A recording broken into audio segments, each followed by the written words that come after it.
wa aklar riba, makan riba. Hidup adalah tolong menolong. Bahasa kerennya take and give katanya. Saling memberi dan saling menerima. Nabi mengajarkan man kuraba kurbatan min kurabid dunya karaballahu lahu kurbatan min kurabi yaumal qiyamah. Wallahu fi aunil abdi madamal abdu fi auni akhihi. Siapa yang meringankan beban dari beban-beban yang derita seseorang di dalam kehidupan dunia, Allah akan meringankan bebannya daripada beban-beban yang harus dipikulnya di hari kiamat nanti.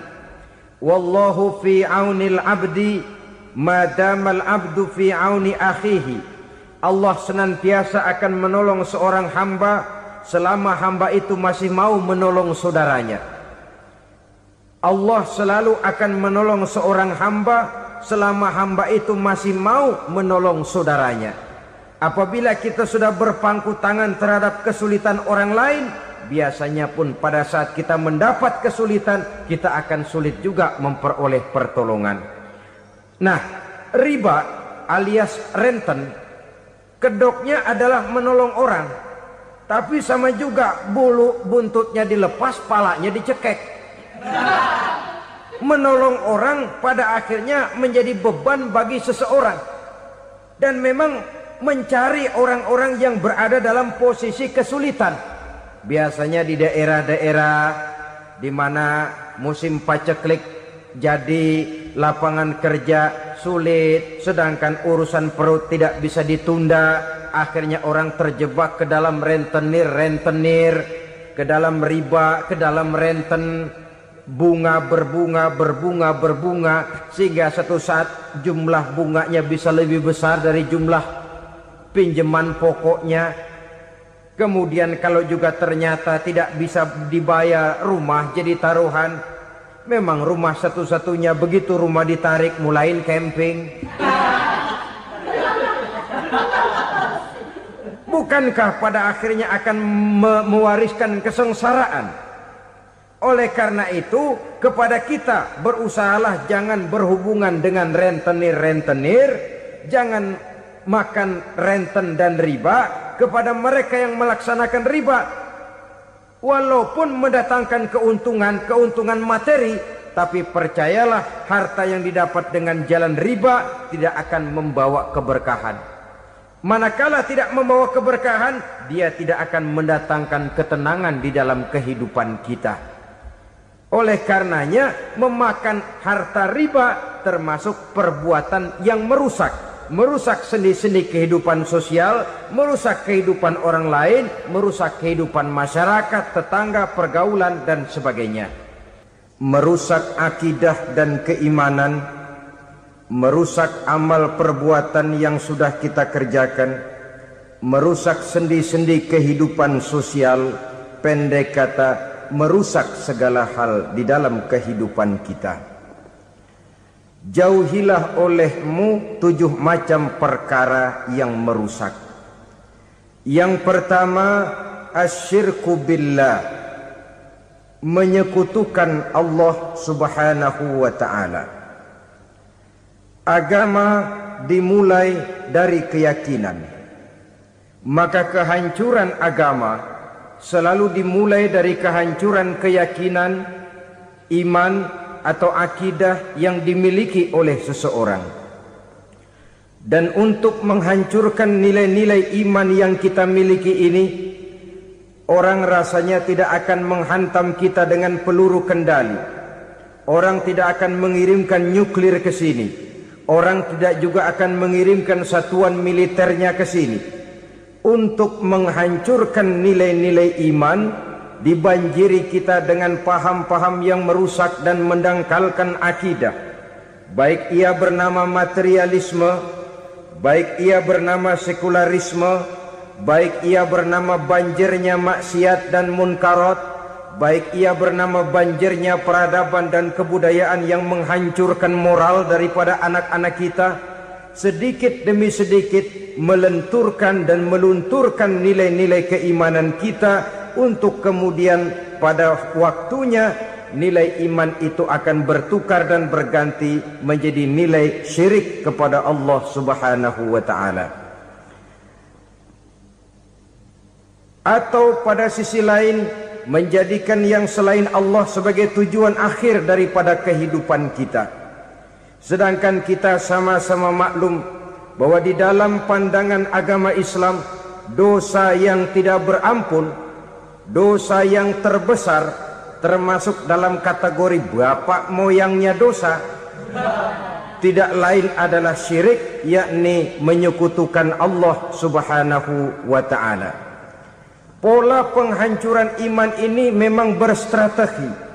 Ditawarkan kita kepada paham materialisme, paham kebendaan, di mana otak menempati urutan sebagai ranking pertama, Tuhan jatuh pada urutan kedua. Lalu menyusul kepada paham sekularisme, Allah dipisahkan dari seluruh kegiatan hidup ini, untuk pada gilirannya menjadikan yang selain Allah sebagai tujuan akhir daripada seluruh kegiatan hidup kita. Oleh karenanya, kewajiban menjaga nilai-nilai iman ini merupakan kewajiban yang mulia tetapi berat, tidak hanya untuk kita, tetapi juga bagaimana mewariskannya kepada anak-anak kita, generasi yang akan datang. Orang-orang tua bijaksana yang diceritakan di dalam Al-Quran, kalau sudah berpikir tentang anak-anaknya, pertanyaan yang paling mereka risaukan ialah, ma ta'buduna min ba'di. Anakku, kalau pada satu saat aku, ayahmu sudah tidak ada lagi di dunia ini, meninggalkan kamu semua, ma ta'buduna min ba'di, apa yang akan kamu sembah nak? Jikalau sekarang ayahmu masih mau ke masjid, masih mau melakukan rukuk dan sujud, masih beribadah menyembah Allah Subhanahu wa ta'ala, kalau orang tuamu sudah tidak ada, ma ta'buduna min ba'di, masihkah engkau mau datang ke masjid? Masihkah engkau mau rukuk dan sujud? Masihkah engkau mau menyembah Allah Subhanahu wa ta'ala? Pertanyaan ini yang dipikirkan oleh Nabi Yakub kepada putra-putranya. Pertanyaan ini yang diteruskan oleh Nabi Ibrahim kepada anak-anaknya. Pertanyaan ini yang diwariskan oleh generasi ulama salafus saleh kepada para generasi berikutnya. Bagaimana kita generasi sekarang? Kita orang-orang tua sekarang bukan berfikir ma ta'buduna min ba'di, malah yang kita fikirkan ma ta'kuluna min ba'di. Kalau bapak tidak ada nanti kamu makan apa nak? Perkara kamu nyembah apa, urusan nomor 18. Yang penting kamu nanti hidup bisa makan nak. Maka kita sibuk mewariskan harta kepada anak-anak kita. Kita sibuk mewariskan kebun dan tanah kepada anak-anak kita. Kita sibuk mewariskan pabrik kepada anak-anak kita, sementara kita lupa mewariskan intan yang paling mahal, mewariskan mutiara yang paling berharga, yaitu nilai iman kepada Allah Subhanahu wa ta'ala. Alangkah baiknya apabila warisan harta, warisan tanah dan kebun, warisan rumah dan pabrik didasari lebih dahulu dengan mewariskan nilai iman kepada Allah Subhanahu wa ta'ala. Sebagai orang-orang tua, kita boleh bersedih kalau anak kita tidak mengerti komputer. Kita boleh bersedih kalau anak kita tidak mengerti matematika. Kita boleh bersedih kalau anak kita tidak mengerti bahasa Inggris. Tapi sewajarnya lebih bersedihlah kita orang tua jikalau mempunyai anak yang tidak kenal Allah sebagai Tuhannya, yang kemudian tidak mau rukuk dan sujud kepada Allah Tuhannya. Itulah kemalangan yang paling malang bila kita meninggalkan generasi yang tidak bertauhid kepada Allah Subhanahu wa ta'ala. Betapapun anak kita tidak ngerti komputer, saudara, paling-paling kerugiannya cuma kerugian dunia. Masuk dia ke alam barzakh, munkar nakir tidak akan sempat tanya kau belajar komputer apa tidak. Kumpul dia di padang mahsyar, malaikat juga tidak akan tanya matematikamu nilainya berapa. Yang ditanya kau kenal Allah, kau rukuk dan sujud kepadanya, kau pernah datang ke masjid. Oleh karena itu sekali lagi, menjaga nilai iman tidak hanya untuk kita, tetapi juga mewariskannya kepada anak-anak kita, generasi yang akan datang. Sungguh kemalangan yang paling besar apabila kita meninggalkan anak-anak kita. Mereka kita tinggalkan lemah ekonominya, itu tidak baik. Mereka kita tinggalkan lemah otaknya, itu pun akan membuat mereka tertinggal oleh yang lain. Tapi yang paling celaka, jikalau kita tinggalkan mereka dalam kondisi lemah imannya, rapuh akidahnya, tidak baik dan tidak betul keyakinan hidupnya. Oleh karena itu Nabi berpesan, jauhilah 7 perkara yang merusak. Yang pertama, syirik kepada Allah Subhanahu wa ta'ala, menyekutukan Allah baik dalam ucapan, dalam keyakinan ataupun dalam perbuatan. Ini perkara pertama yang termasuk 7 perusak besar di dalam kehidupan. Kalau sudah jatuh kita ke lembah syirik, bagaimanapun banyak kebaikan yang kita kerjakan, berjiwa sosial, bertangan pemurah, gemar menolong orang lain, kalau memang dasarnya syirik, maka seluruh kebaikan kita akan hancur, tidak akan ada nilainya dalam pandangan Allah Subhanahu wa ta'ala. Dalam pandangan manusia mungkin kita dicatat sebagai orang sosial, gemar menolong orang lain, tidak berpangku tangan melihat orang yang mendapat kesulitan. Tapi oleh karena dasarnya syirik, dasarnya tidak mentauhidkan Allah, maka seluruh nilai kebaikan yang kita kerjakan tidak akan ada nilainya dalam pandangan Allah Subhanahu wa ta'ala. Maka jagalah iman kita, jangan sampai dihinggapi penyakit syirik yang bagaimana kecilnya sekalipun. Sekali lagi, baik syirik dalam bentuk ucapan, syirik dalam bentuk keyakinan, sampai kepada syirik dalam bentuk perbuatan, kita berhindar kepada sifat-sifat yang sedemikian itu. Karena apa?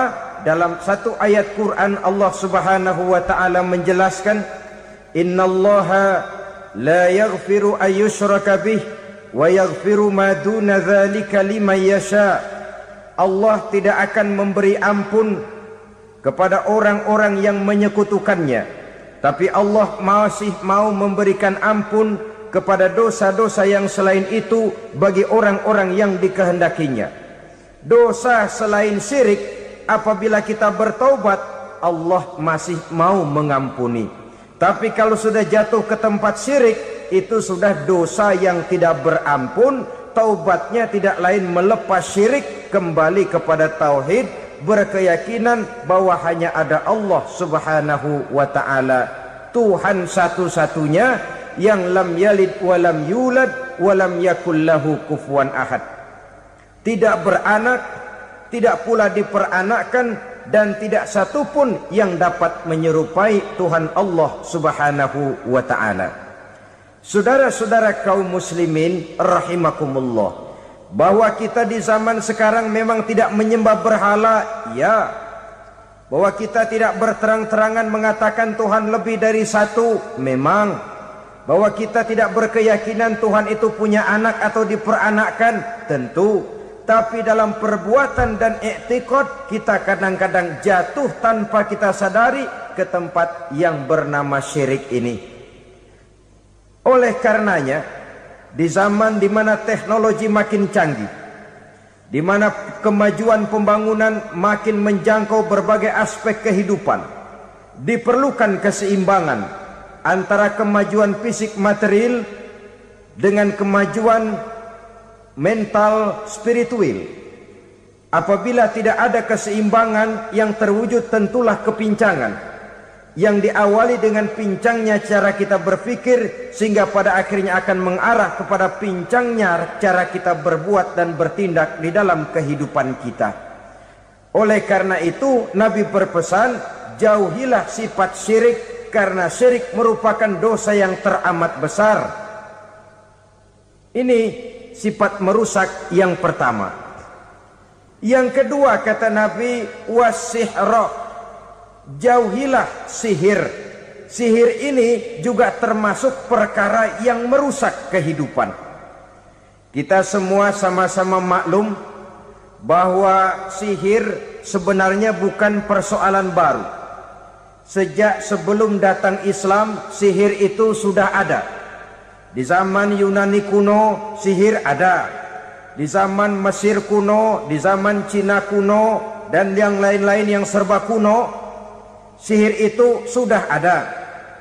Bahkan para nabi pun, para rasul yang diutus oleh Allah Subhanahu wa taala senantiasa berhadapan dengan ahli-ahli sihir untuk menguji kebenaran dari misi yang mereka bawa. Sihir adalah perbuatan di luar kebiasaan yang bisa dikerjakan oleh ahlinya dengan bantuan jin atau setan.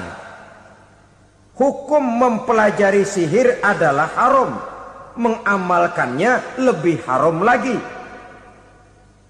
Sebab itu saudara-saudara, sihir merupakan perbuatan merusak yang harus kita jauhi.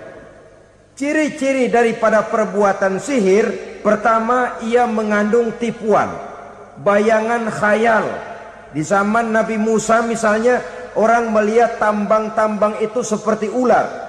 Nabi Musa melayangkan tongkatnya menjadi ular-ular besar yang memakan ular-ular kecil ciptaan tukang-tukang sihir Fir'aun tadi. Lalu sihir bisa terjadi dengan bantuan jin kafir atau setan. Kemudian ciri yang ketiga, sifatnya halus dan tersembunyi. Taruh kata ada seorang ahli sihir yang mempergunakan ayat-ayat Quran sebagai jompa-jampe, sebagai baca-bacaan, itu cuma sekedar kedok. Tujuannya tidak lain menjadikan agama sebagai ketok untuk membenarkan cara yang dimurkai oleh Allah Subhanahu wa taala. Satu hadis yang diriwayatkan oleh Imam Bazar dan Tabrani, Nabi berpesan, "Laisa minna man tatayyara lahu au takahhana au tukuhhina lahu au sahira lahu." Tidak termasuk ke dalam golonganku, kata Nabi. Tidak termasuk umatku. Siapa mereka? Man tatayyara lahu, orang yang bertatoyur. Apa tatoyur itu? Dari kalimat toyaro artinya terbang. Toir biasa diartikan dengan burung. Tatoyaro percaya kepada suara-suara burung. Man tatayyara lahu, mempercayai, meyakini dengan benar-benar kepada suara beburungan. Kan suka ada itu, nah bunyi burung tuh, maling liwat. Maling liwat. Burung bunyi, maling liwat. Itu termasuk tatayyara lahu, percaya kepada suara burung. Kan aneh kalau suara orang nggak dipercaya, suara burung malah dipercaya. Ada ustadz ceramah, kiai ngaji, nggak mau didengerin, burung dengerin bener. Nah, suaranya dari sebelah mana? Belah kulon. Nah, itu tandanya ano. Habis dihitung-hitung. Itu termasuk tatayyara lahu. Au takahana, atau bertenung, au tukuhina, atau minta ditenungkan, au sahirolahu, atau melakukan perbuatan sihir atau minta disihirkan. Laisa minna, tidak termasuk ke dalam golonganku, kata Nabi. Sehingga dengan demikian saudara-saudara, menghadapi sihir dengan sihir sekalipun termasuk perbuatan yang tidak diajarkan oleh agama. Kita kan mempelajari sihir untuk jaga diri. Tidak apa-apa, yang dilarang mengamalkannya, dilarang juga mempelajarinya.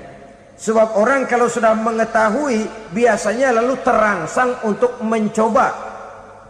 Kalau percobaannya berhasil, biasanya terangsang untuk coba lagi dan coba lagi. Pada akhirnya ketagihan, lalu beralih menjadi profesi, apalagi itu nanti bisa mendatangkan hasil uang. Saudara-saudara kaum muslimin rahimakumullah, kita manusia makhluk nyata, kita hidup di alam nyata, terikat oleh sunnatullah, causality. Oleh karenanya bagi kita keyakinan yang penuh, keikhlasan di dalam bertuhankan Allah, penyerahan diri sepenuhnya hanya kepadanya, itu sudah merupakan obat penangkal yang sangat ampuh agar kita tidak terkena penyakit-penyakit yang dibuat oleh setan dan para pembantunya. Sehingga beberapa ayat Quran mengajarkan, misalnya a'udzu bikalimatillahi tammati min syarri ma khalaq, atau bismillazi la yadurru ma'asmihi syai'un fil ardi wala fis sama', dengan menyebut nama Allah yang tidak bisa mendatangkan bahaya sedikit pun dari baik yang datang dari langit maupun yang datang dari bumi. Jiwa yang kosong dari keyakinan yang penuh kepada Allah, jiwa yang penuh was-was dan ragu-ragu, itu yang mudah terserang oleh penyakit-penyakit yang dikerjakan oleh para tukang-tukang sihir, yaitu oleh setan dan seluruh para pembantunya.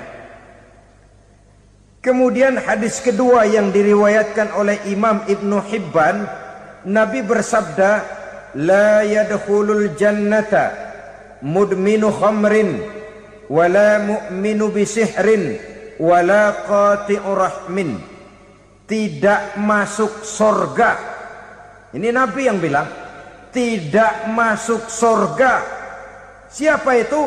Pertama, mudminu khamrin, orang yang berkekalan dalam mabuk. Selalu mudminun itu sudah menjadi perbuatan rutinnya, tidak kapok-kapoknya, teler seumur hidup. Mudminu khamrin, tidak masuk surga orang yang selalu bermabuk-mabukan. Yang kedua, wala mu'minu bisihrin, orang mukmin tapi main sihir. Ini juga oleh Nabi diperingatkan, tidak akan masuk surga orang mukmin tapi suka main sihir. Wala qati'u rahmin, dan tidak juga orang yang memutuskan silaturahmi. Tiga macam manusia yang diperingatkan Nabi tidak akan masuk surga: orang yang selalu mabuk, orang mukmin yang main sihir, dan orang yang memutuskan silaturahmi. Saudara-saudara kaum muslimin rahimakumullah. Lalu orang berkata, kenapa dilarang kita bersihir padahal Rasul sendiri kan punya mukjizat? Nah, kita memang harus membedakan antara mukjizat dengan sihir. Dalam kehidupan agama kita kenal ada yang namanya mukjizat, ada yang namanya karomah atau keramat biasa diucapkan, ada yang namanya maunah, ada yang namanya irhas, ada juga yang namanya sihir. Kesemuanya ini berbeda, saudara-saudara. Yang dinamakan mukjizat itu khusus untuk para rasul saja.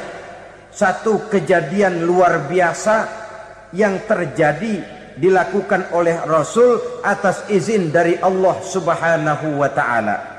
Perbedaannya dengan sihir jelas. Sihir dari setan, mukjizat dari Allah. Sihir bisa dipelajari, mukjizat tidak. Sihir umumnya untuk maksud-maksud yang tidak baik, sedangkan mukjizat untuk memperkuat kebenaran yang disampaikan oleh para rasul dan ditentang oleh umatnya. Bahkan kafir Quraisy dahulu menganggap orang-orang ahli sihir itu berada dalam satu posisi yang hina, sehingga mereka mengatakan dan menuduh Nabi Muhammad sebagai tukang sihir. Tuduhan sebagai tukang sihir adalah tuduhan yang sangat aib dan hina. Di tengah masyarakat kufar jahiliyah, kedudukan tukang sihir dipandang sebagai kedudukan yang hina, sehingga mereka mengejek Nabi dengan sebutan tukang sihir. Jadi mukjizat hanya untuk Rasul saja. Kemudian karomah. Karomah ini asal kata dari karoma. kehormatan, kemuliaan yang diberikan Allah kepada hamba-hambanya yang rajin mendekatkan diri kepadanya. Oleh karena ketekunannya melaksanakan ibadah, Allah memberikan keistimewaan kepada orang itu yang dengan keistimewaannya dia bisa mengerjakan yang tidak bisa dikerjakan oleh orang lain. Karomah hanya bisa dicapai dengan prestasi ibadah. Kalau sihir mau ibadah apa enggak, asal dia belajar, bersatu dan berteman dengan setan, memenuhi persyaratan-persyaratan setan, biasanya lalu bisa. Sedangkan karomah tidak mungkin terwujud tanpa orang mendekatkan diri sedekat-dekatnya kepada Allah Subhanahu wa ta'ala. Maka kita lihat biasanya orang-orang yang punya ilmu sihir, mukanya rata-rata nggak enak dilihat. Kumuh, jauh dari air wudhu, jauh dari sujud kepada Allah, malah berteman dengan setan, menjadi pelayan-pelayannya setan. Saudara-saudara, adapun maunah, keistimewaan yang diberikan Allah kepada hamba-hambanya yang belum sampai kepada tingkat wali, tapi orang itu lebih banyak kebaikannya daripada kesalahannya. Umpamanya, saudara jalan bertiga di pinggir jalan, saudara ada pada posisi di tengah, lalu bertiga ini ketabrak mobil. Menurut perhitungan saudara mati lebih dahulu, tapi terjadi hal yang aneh, dua teman saudara mati, saudara malah cuma luka dan lecet sedikit saja. Apa itu? Kalau kita lebih banyak kebaikannya daripada kesalahannya, itu yang dinamakan maunah, pertolongan yang diberikan Allah kepada hamba-hambanya yang lebih banyak kebaikannya daripada kesalahannya. Sedangkan yang dinamakan irhas, kejadian luar biasa pada diri seseorang pada waktu dia masih kecil, yang menunjukkan tanda-tanda keistimewaannya. Itu umumnya pada para nabi pada usia kecilnya sudah ada irhas, tanda-tanda istimewa. Jelas baik mukjizat, karomah, maunah maupun irhas berbeda dengan sihir. Sihir ini jelas saja merupakan bantuan dan persekutuan antara manusia dengan setan. Padahal setan, kata Allah dalam Al-Quran, innahu lakum aduwwum mubin, sesungguhnya setan bagi kamu adalah musuh yang sangat jelas. Saudara-saudara kaum muslimin rahimakumullah, di zaman sekarang dalam menghadapi beban kehidupan yang makin pelik, menghadapi stres yang tidak kunjung selesai, menghadapi persoalan-persoalan yang teramat berat, orang sering mencari jalan keluar kepada hal-hal yang menurut pendapatnya bisa meringankan beban moralnya itu. Pergilah dia mencari sesuatu yang dapat meringankan bebannya. Dan tidak jarang yang jatuh ke pangkuan tukang-tukang tenung, ke pangkuan tukang-tukang sihir, yang mereka itu oleh Quran dijelaskan kazabal munajjimun walau sodaku. Tukang-tukang tenung, tukang-tukang sihir, mereka itu bohong walaupun benar. Maksudnya bohong walaupun benar, artinya kalau yang mereka kerjakan benar, itu sih kebenaran. Benar dengan kebenaran itu lain. Kebenaran, kebetulan bisa, tapi tidak untuk selalu. Apalagi kalau itu sudah membahayakan kehidupan orang lain. Jadi oleh karena itu Nabi berpesan, jauhilah daripada sihir. Kalau sudah jauhilah dari sihir, artinya ya jauhilah daripada mempelajarinya, jauhilah daripada bergaul dengan orang-orang yang ahli di bidang itu, karena dari pergaulan segalanya bisa menular. Baiklah saudara, ini yang kedua. Yang ketiga pesan Nabi, wa qatlan nafsil lati harramallahu illa bil haq, membunuh orang lain dengan cara yang tidak benar. membunuh orang yang diharamkan oleh Allah Subhanahu wa taala untuk melakukannya kecuali dengan alasan yang benar. Kita tahu Islam adalah agama damai. Sesuai dengan namanya, ia tidak dikembangkan dengan pedang dan kekerasan. Ia dikembangkan dengan keteladanan dan tuntunan moral. Oleh karena Islam bukan agama kekerasan, Islam pun tidak mementingkan dan mengajarkan kekerasan kecuali dengan alasan yang benar dan bisa dipertanggungjawabkan. Membunuh dengan sengaja, menghilangkan nyawa orang lain tanpa alasan yang bisa dibenarkan adalah merupakan dosa besar dan satu di antara 7 perkara yang bisa mendatangkan kerusakan dalam kehidupan dan yang hendaknya harus kita jauhi. Saudara-saudara kaum muslimin rahimakumullah, beberapa waktu yang lalu di sebuah kota kecil yang indah bernama New Auckland. Saudara tahu New Auckland? Itu dari Gunung Kidul masih ngidul lagi. Pernah diadakan satu seminar yang membicarakan bagaimana menyelamatkan masyarakat manusia dari bahaya Perang Dunia Ketiga. Diperkirakan kalau terjadi Perang Dunia Ketiga, manusia tidak akan tersisa. Sebab apa? Pada waktu itu, cadangan nuklir yang dimiliki oleh bersama Amerika dan Rusia konon sudah sanggup memusnahkan 6 miliar manusia pada saat jumlah manusia baru 5 miliar. Jadi kelebihan nuklir dunia ini. Kalau terjadi Perang Dunia Ketiga, sulit manusia untuk tersisa. Maka dibahaslah di dalam seminar itu, wah, supaya tidak terjadi Perang Dunia Ketiga, maka perlombaan membuat senjata-senjata canggih, alat-alat pembunuh modern harus segera dibatasi. Dibahas, tidak mungkin kita membatasi perlombaan membuat senjata. Kenapa? Makin maju ilmu dan teknologi, makin canggih senjata yang ditemukan. Atom sudah meningkat menjadi nuklir, nuklir sudah meningkat menjadi neutron, dan kita tahu bom yang bernama neutron ini bom yang cukup membunuh tanpa perlu merusak. Artinya kalau dia diledakkan di kota kita ini, bangunan utuh, jembatan tidak ambruk, rumah-rumah tetap berdiri, tapi semua yang bernama hidup mati. Itu katanya lebih sopan dari bom atom. Sebab kalau si atom ini sudah membunuh, merusak pula. Neutron cukup membunuh saja tanpa perlu merusak. Jadi majunya senjata-senjata teknologi sebagai akibat yang logis dari kemajuan ilmu pengetahuan ini tidak bisa kita batasi. Dan memang sebenarnya yang bahaya bukan senjatanya, tapi manusia yang mengendalikan senjata itu. Mereka kembali kepada prinsip the man behind the gun.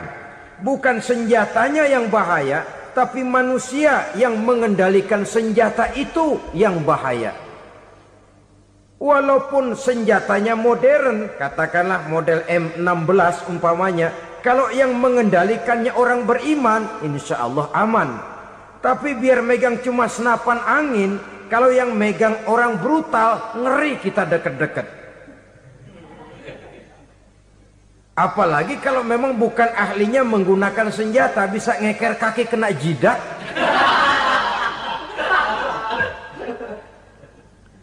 Mereka kembali kepada prinsip lama yang tetap baru, bukan senjatanya yang harus dibatasi, manusia yang mengendalikan senjata itu yang perlu dibicarakan. Nah, kalau begitu agar manusia tidak mempergunakan senjata sewenang-wenang, apa yang harus kita lakukan?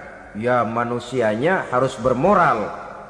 Ya, tapi moral yang mana? Di dunia ini banyak ajaran tentang moral. Itu pun mudah saja.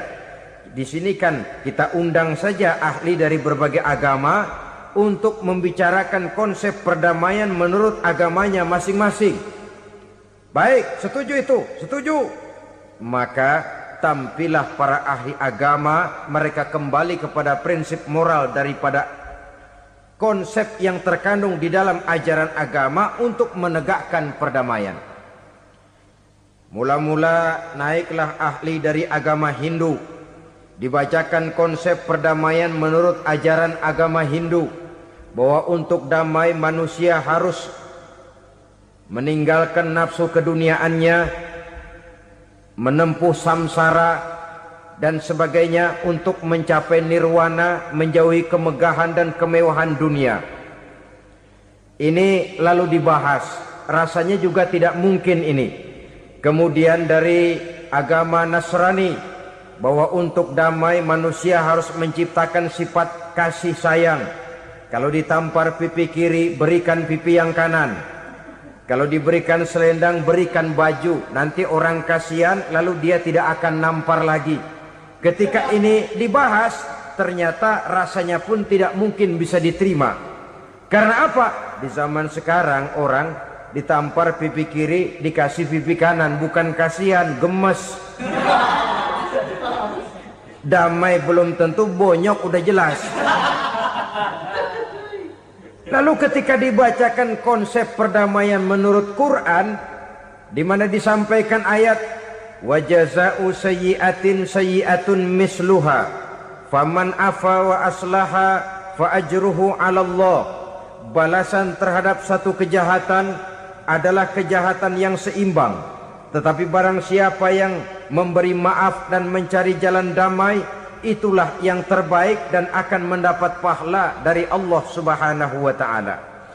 Kamu tidak salah ditampar pipi kirimu, tampar lagi pipi kirinya sekeras dia menampar pipi kirimu. Nanti orang tidak mau menampar kita karena dia tahu kalau dia tampar kita, dia akan menderita tamparan sekeras dia menampar kita. Akan terjadilah prinsip saling hormat menghormati, tidak saling ganggu, tidak saling usil, tidak saling jahil. Atas dasar ini perdamaian bisa ditegakkan. Mereka bisa menerima konsep ini, tapi kemudian seminar ditutup tanpa satu keputusan resmi. Kenapa? Terus terang mereka kagum dengan konsep Islam, tapi sentimen lama terhadap nilai-nilai Islam telah menutup mata mereka untuk menerima kebenaran dari ajaran Al-Quranul Karim. Saudara-saudara kaum muslimin rahimakumullah, kembali kita kepada persoalan pokok. Roh adalah dari Allah, dia akan kembali kepada Allah, milik mutlak dari Allah. Tidak pantas kita merampasnya dari orang lain. Tidak wajar kita menghilangkannya tanpa alasan yang dibenarkan oleh agama. Di zaman sekarang, akibat persaingan hidup yang makin tajam, lapangan kerja yang makin sulit, tensi ekonomi yang makin tinggi, atau karena nilai moral yang makin rendah, atau juga karena rapuhnya pegangan orang kepada agama, nyawa rasanya sudah sedemikian murahnya. Berbagai kasus membuat berdiri bulu roma kita. Ada mayit, ada manusia dipotong 6, dicincang macam kambing. Ada yang dipotong 5, ada yang dipotong 13, dikardusin, dibuang ke tempat sampah. Inna lillahi wa inna ilaihi raji'un. Gejala apa ini? Kanibalisme. Manusia sudah demikian sadisnya, manusia sudah sedemikian buasnya, sehingga sesama manusia diperlakukan seperti hewan. Padahal hewan sendiri belum pernah macan makan macan, bagaimanapun buasnya macan. Belum pernah serigala memakan serigala, bagaimanapun brutalnya serigala.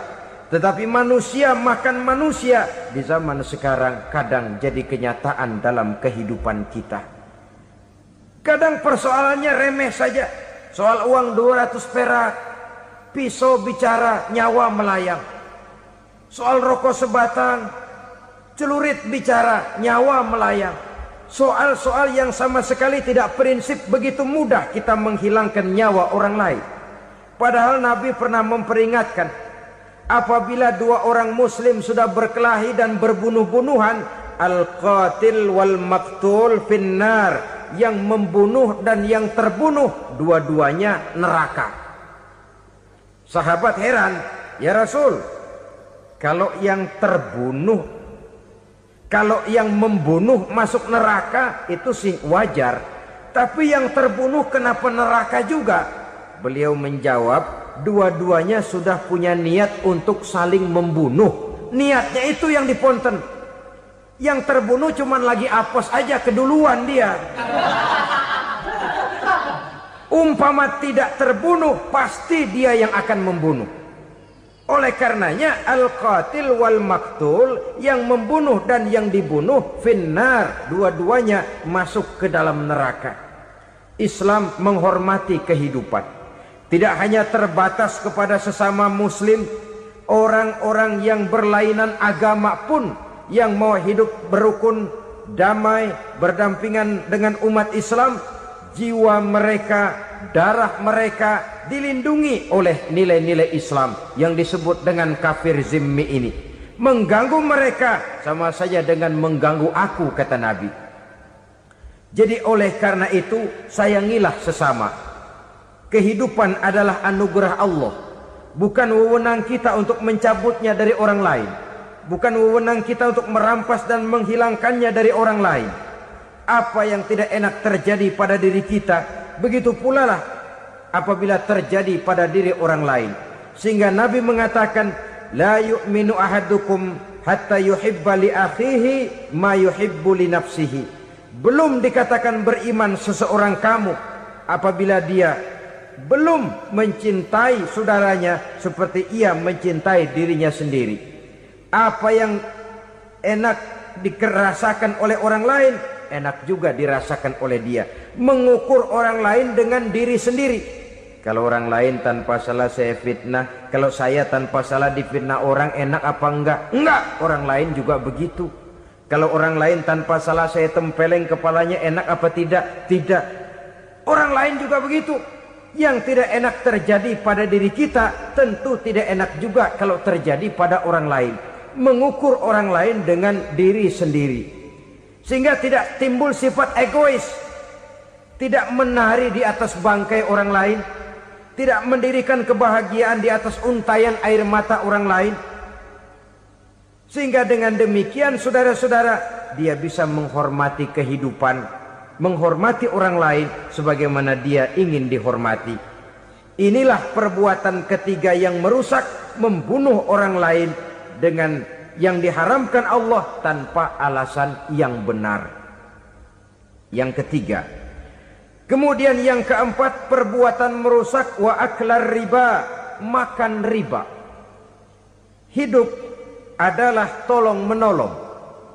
Bahasa kerennya take and give katanya. Saling memberi dan saling menerima. Nabi mengajarkan, man kuraba kurbatan min kurabid dunya karaballahu lahu kurbatan min kurabi yaumal qiyamah. Wallahu fi aunil abdi madamal abdu fi auni akhihi. Siapa yang meringankan beban dari beban-beban yang dirita seseorang di dalam kehidupan dunia, Allah akan meringankan bebannya daripada beban-beban yang harus dipikulnya di hari kiamat nanti. Wallahu fi aunil abdi madamal abdu fi auni akhihi. Allah senantiasa akan menolong seorang hamba selama hamba itu masih mau menolong saudaranya. Allah selalu akan menolong seorang hamba selama hamba itu masih mau menolong saudaranya. Apabila kita sudah berpangku tangan terhadap kesulitan orang lain, biasanya pun pada saat kita mendapat kesulitan, kita akan sulit juga memperoleh pertolongan. Nah, riba alias renten, kedoknya adalah menolong orang, tapi sama juga bulu buntutnya dilepas, palanya dicekek. Menolong orang pada akhirnya menjadi beban bagi seseorang. Dan memang mencari orang-orang yang berada dalam posisi kesulitan.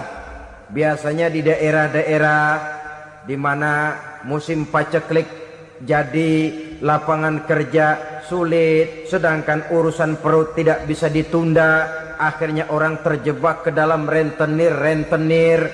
ke dalam riba, ke dalam renten, bunga berbunga sehingga satu saat jumlah bunganya bisa lebih besar dari jumlah pinjaman pokoknya.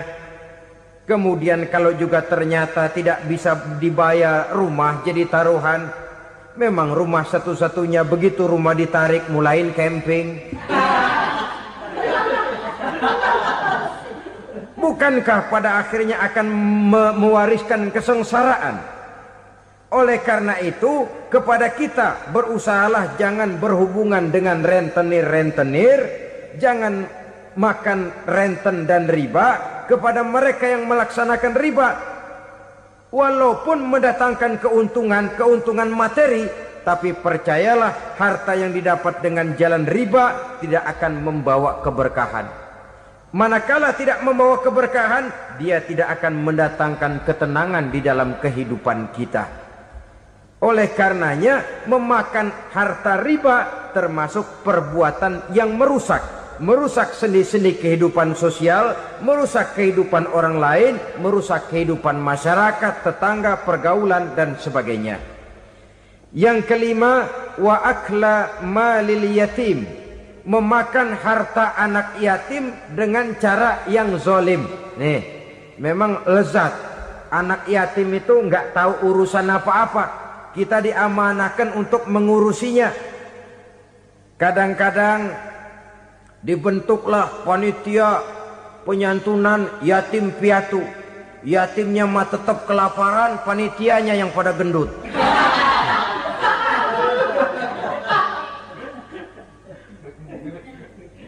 Padahal memakan harta anak yatim termasuk perbuatan dosa besar. Dan menjantuni yatim merupakan perbuatan mulia. Nabi mengatakan, ana wa kafilul yatim kahataini yaumal qiyamah.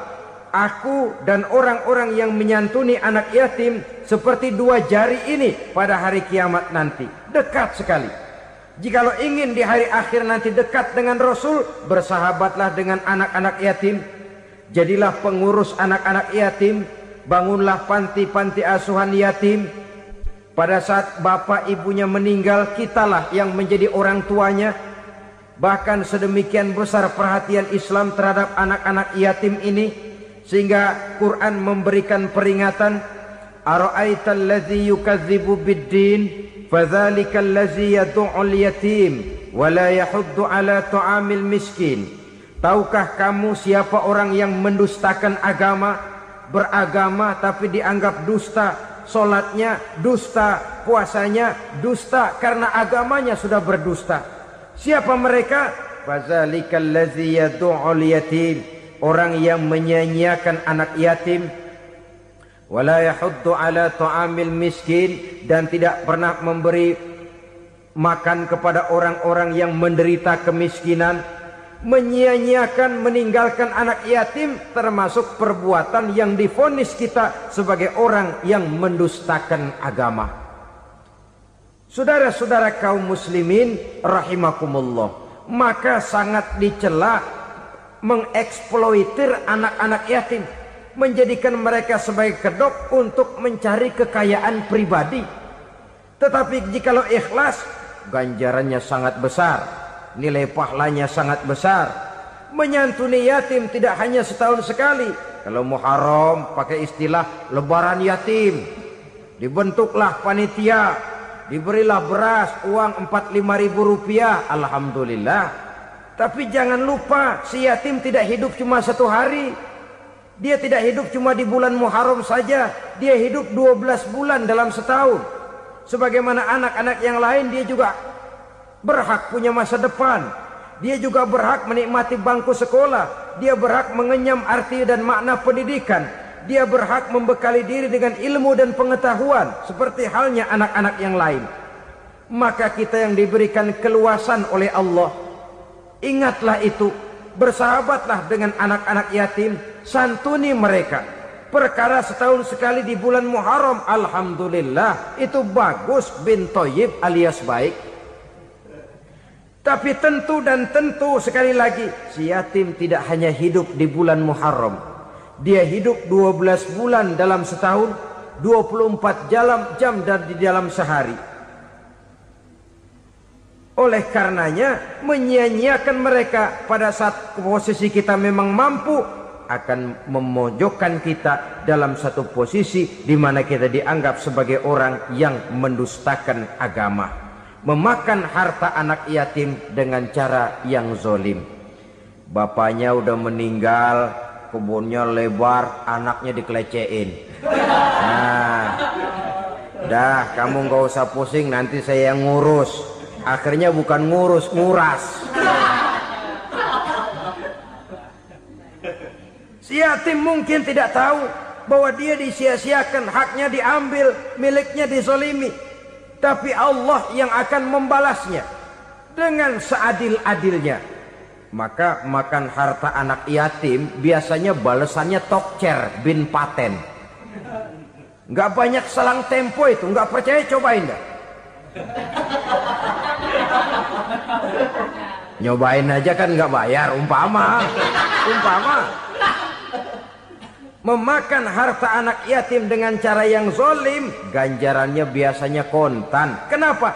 Ratapan si miskin, untayan air matanya, jeritan kepedihan hatinya, membuka pintu langit, permohonannya diijabah, getaran hatinya didengarkan oleh Allah. Maka balasannya biasanya kontan, spontan, tidak menunggu waktu terlalu lama. Itu di dunia, belum lagi di akhirat nanti. Bukankah dalam riwayat Mi'raj diceritakan Nabi melihat di neraka itu orang perutnya sebesar rumah. La haula wala quwata. Itu perut kayak rumah, bagaimana jalannya tuh orang.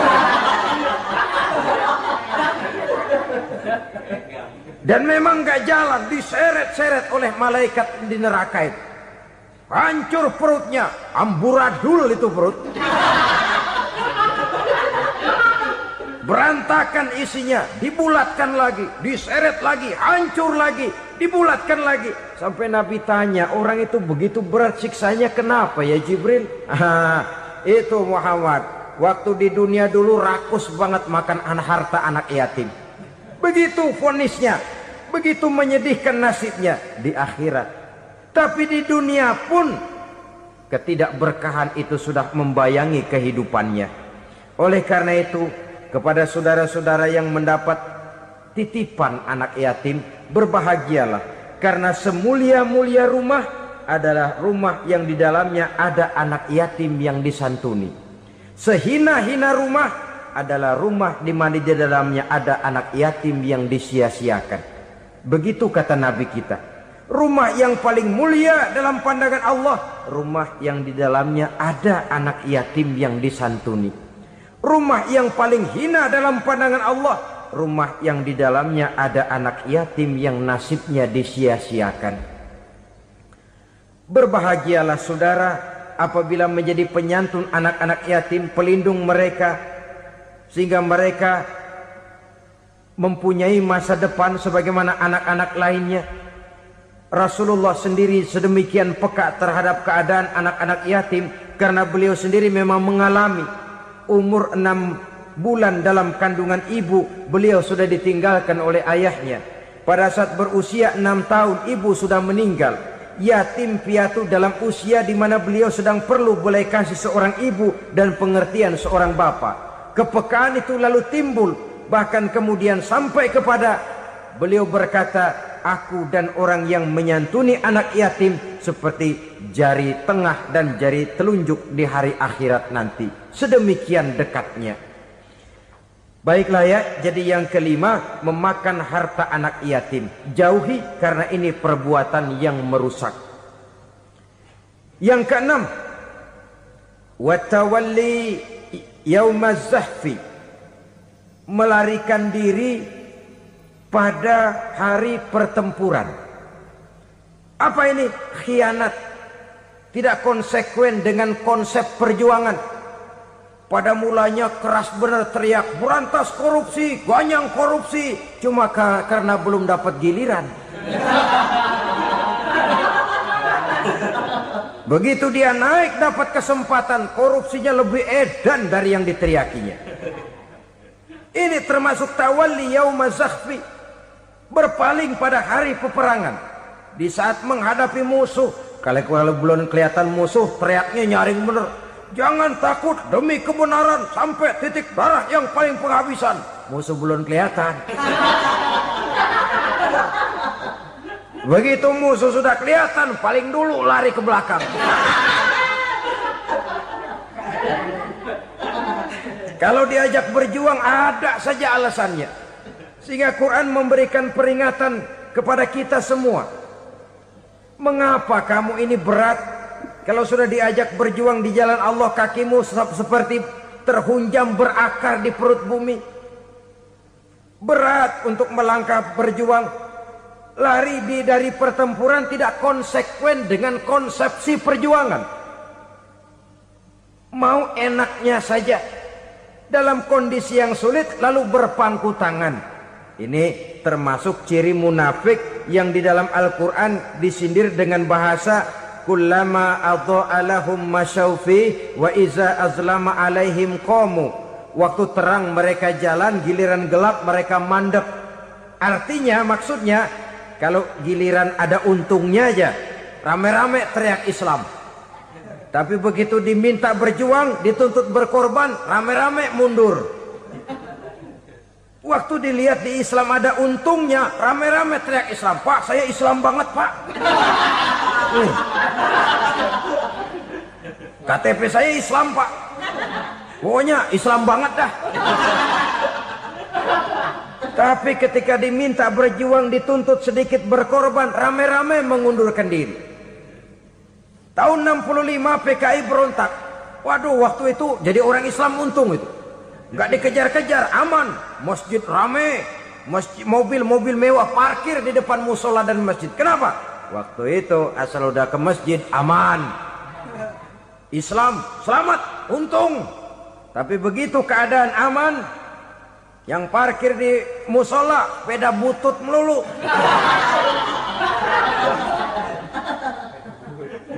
Waktu terang mereka jalan, waktu gelap mereka berhenti. Assalamualaikum warahmatullahi wabarakatuh.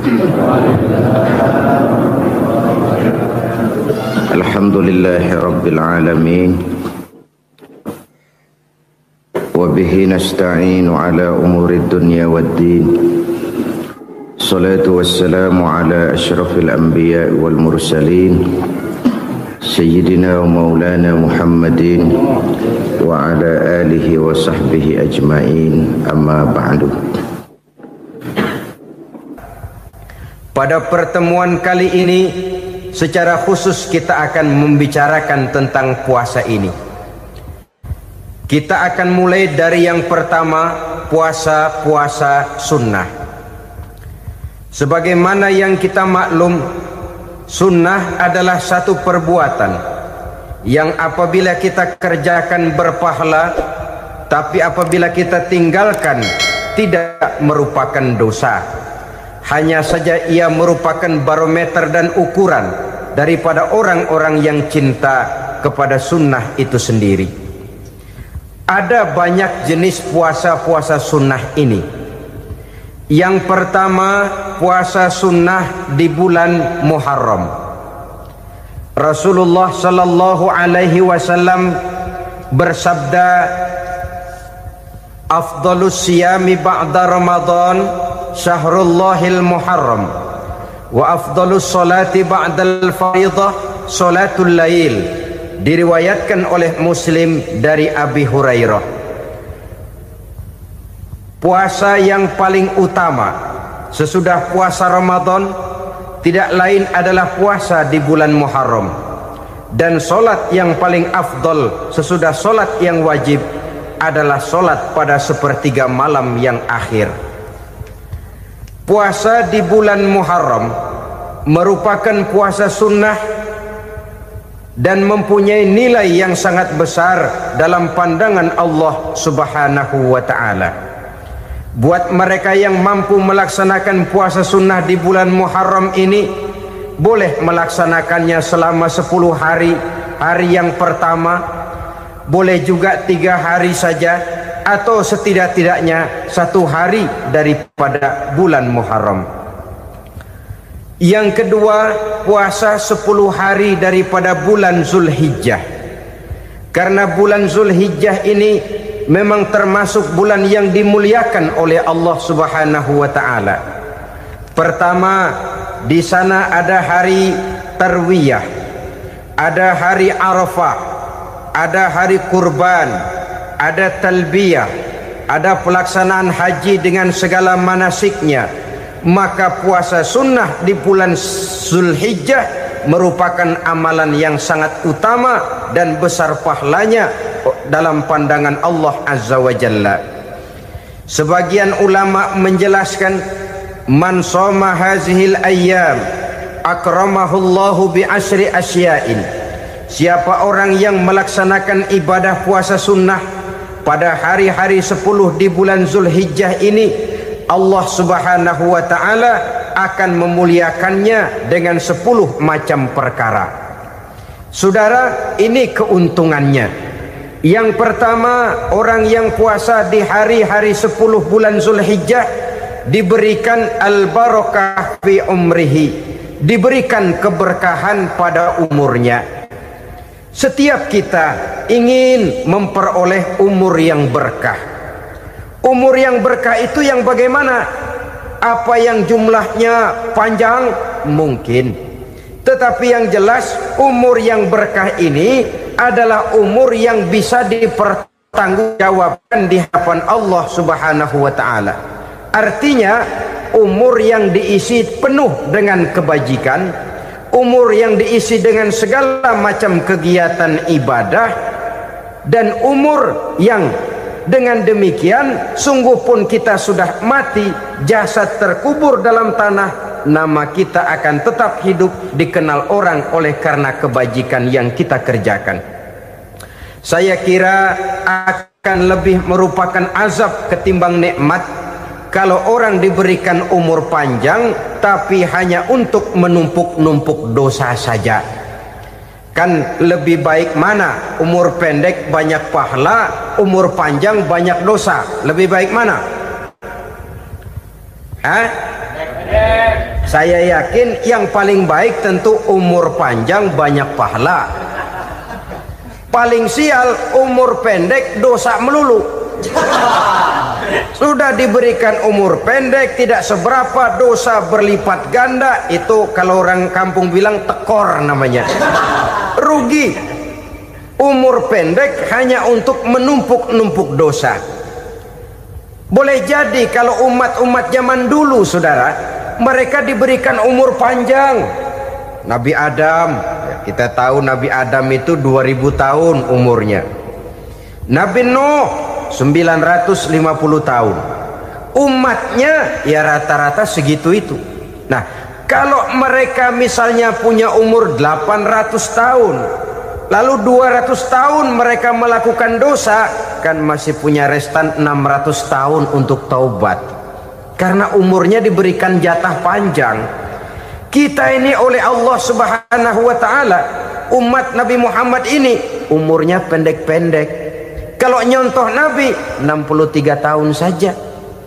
Kalau diberikan 70 tahun umur kita sekarang, itu sudah dapat jatah lebih 7 tahun. Alhamdulillah bahwa Allah memberikan saat-saat, waktu-waktu, tempat-tempat yang punya nilai istimewa, sehingga umur yang pendek ini bisa bernilai panjang, nilai ibadahnya bisa bernilai pahala seperti umat yang berumur panjang dahulu itu. Karena itu manfaatkan umur dengan baik, dan salah satu keberkahan daripada umur akan datang dengan melaksanakan ibadah puasa sunnah. Ini yang pertama. Yang kedua, az-ziyadatu fi malihi, berikan tambahan hartanya, menjadi orang kaya. Kaya apa? Kaya hati setidak-tidaknya. Karena dengan tekun dan rajin melaksanakan ibadah puasa yang segera tertanam dalam jiwa seseorang, merasakan cukup di dalam kehidupan. Itulah dia orang yang paling kaya, orang yang hidupnya paling cukup. Kalau orang sudah merasa cukup dalam hidupnya, maka itulah dia orang yang kaya. Saudara-saudara kaum muslimin rahimakumullah, puasa sunnah memberikan tambahan harta, usahanya berkembang, dengan demikian membawa keberkahan, hartanya makin bertambah, akan menunjang ibadahnya kepada Allah, lebih memantapkan dan membawa ketenangan dalam hidupnya. Itu termasuk berkahnya melaksanakan puasa sunnah itu. Yang ketiga, al-hifzu fi iyalihi, diberikan penjagaan, perlindungan terhadap keluarganya, anaknya sehat, sanak famili dan handai tolannya terjaga dan terpelihara dari segala malapetaka, dari segala mara bahaya, kesehatannya terjamin dan terpelihara. Itu sudah merupakan modal yang sangat besar di dalam kita mengarungi kehidupan. Sebab rasanya sulit untuk bahagia, duit kita banyak sekali, usaha kita selalu mendatangkan untung yang berlipat ganda, tapi sebentar-sebentar anak kita sakit, yang ampek, yang korengan, yang kena musibah, ndak tak karu-karuan sakit, berobat sampai jutaan rupiah. Itu kan sudah tidak membawa kebahagiaan. Uang masuk yang begitu banyak jumlahnya, habis akhirnya untuk berobat saja. Sebenarnya hitung-hitung ya seri-seri juga. Usaha berhasil, duit banyak, habis untuk berobat. Lah sama juga saudara-saudara. Jadi dengan demikian, biar duit kita banyak, asal keluarga pada sehat saja, udah enak bener itu.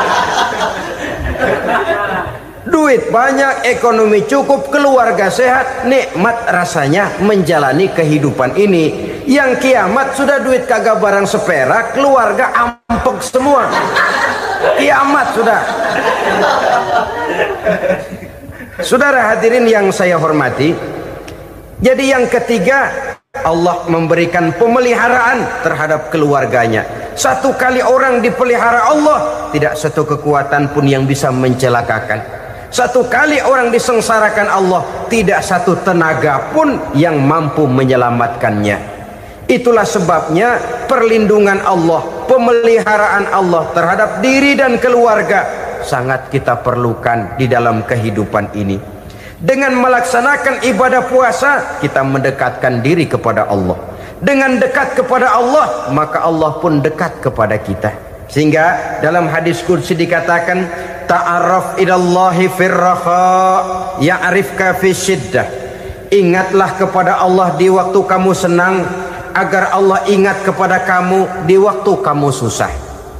Yang kita laksanakan kadang-kadang sebaliknya. Waktu susah kita ingat Allah, waktu senang kita lupa Allah.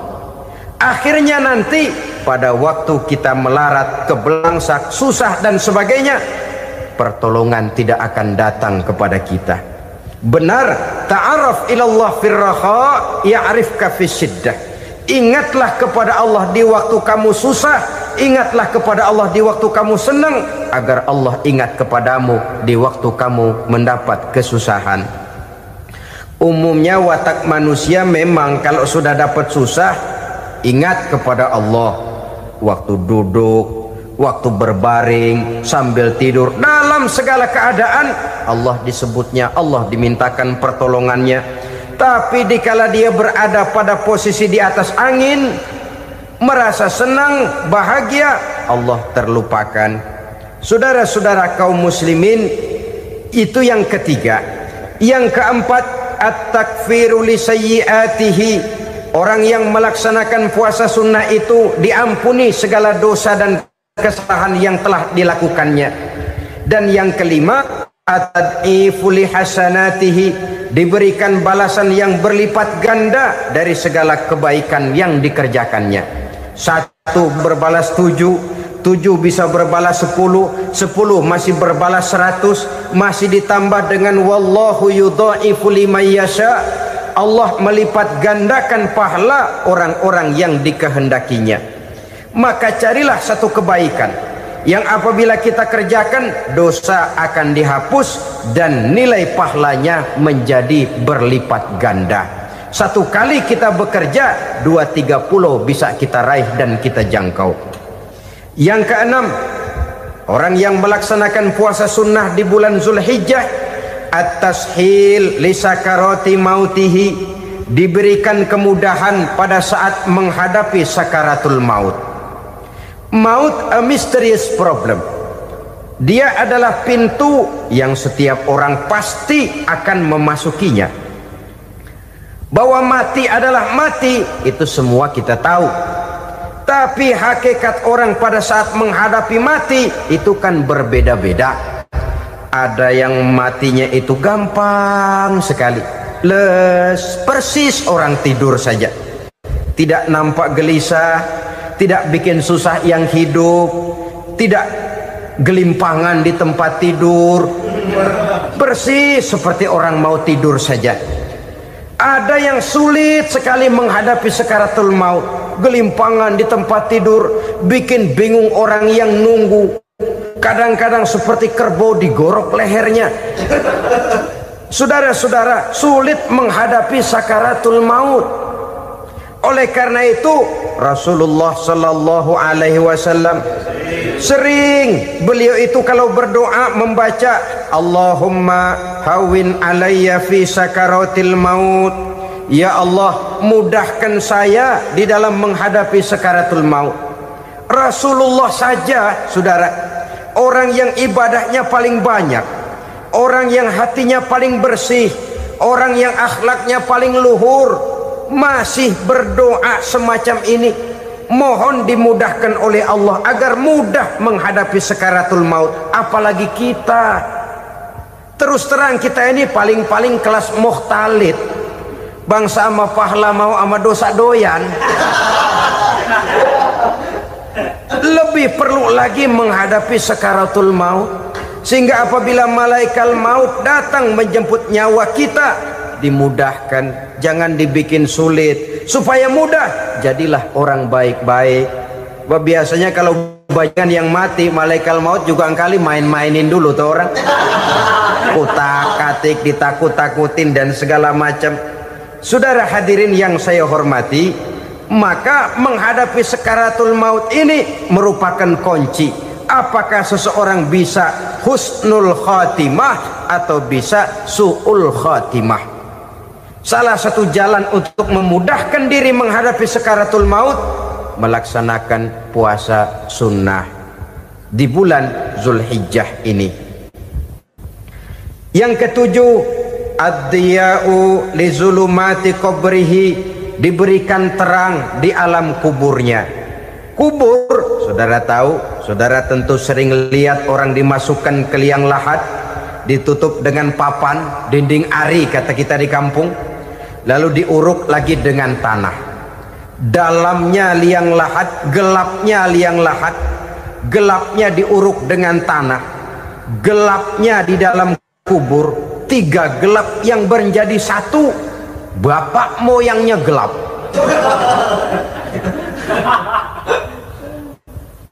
Puasa sunnah ini merupakan terang di alam kubur kita nanti. Yang kedelapan, at-tasqil limizanihi, diberikan keringanan pada timbangan di hari akhirat nanti. Bahwa setelah dibangkitkan dari kubur, setiap kita akan menghadapi perhitungan, akan ditimbang segala macam kebaikan dan segala macam kejahatan yang pernah kita lakukan di dalam kehidupan. Orang yang melaksanakan ibadah puasa sunnah, at-tasqilu limizanihi, diberikan keringanan timbangan hari akhiratnya nanti. Yang kesembilan, an-najah minal bala, diberikan keselamatan dari segala macam bencana. Dan yang ke-10, as-su'ud ala darajatihi, diberikan ketinggian, naik derajatnya, derajat di dunia, lebih-lebih lagi derajat di akhirat nanti. Ini keutamaan yang diberikan Allah Subhanahu wa ta'ala kepada mereka yang melaksanakan ibadah puasa 10 hari di bulan Zulhijjah menurut penjelasan sebagian dari para ulama kita.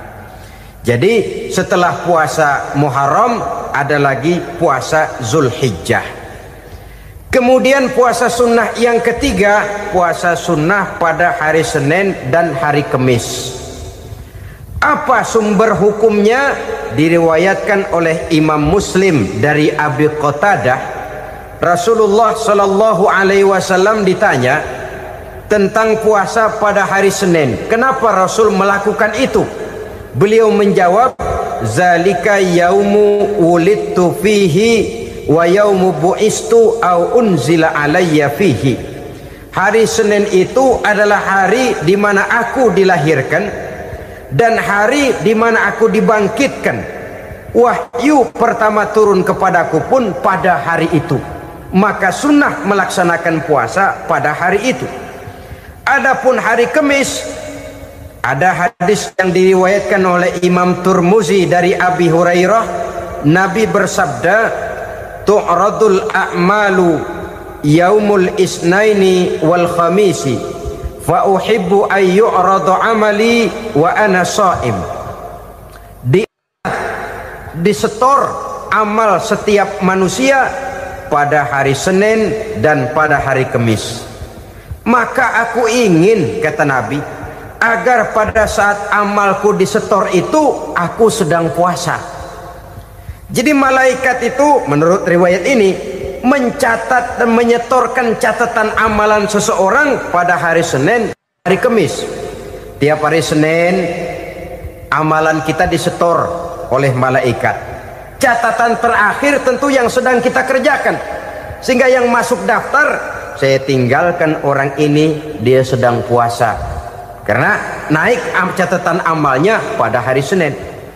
Kamis diangkat lagi, catatan paling akhir, saya tinggalkan orang ini, dia sedang puasa. Itu makna fa uhibbu ayyurada amali wa ana shaim. Aku senang kalau pada saat amalku disetor, catatan paling akhir aku lagi puasa. Satu keistimewaan. Alangkah celaka tiap amalan disetor kita sedang berbuat jahat. Senin, Kamis, teler, mabok, judi. Tiap amalan disetor, catatan akhirnya saya tinggalkan si fulan lagi teler. Laporan Senin. Kamis laporan lagi, saya tinggalkan si fulan lagi mirit kartu. Saudara hadirin yang saya muliakan, alangkah jeleknya catatan kita. Oleh karena itu sunnah puasa pada hari Senin dan hari Kamis. Ini amalan sunnah, saudara-saudara. Dan oleh karena ini amalan sunnah, sebagian ulama memberikan penjelasan, walaupun lupa niat, kalau sudah malam itu lupa niat, boleh niatnya sudah siang puasa sunnah ini, dengan catatan dari pagi belum makan apa-apa.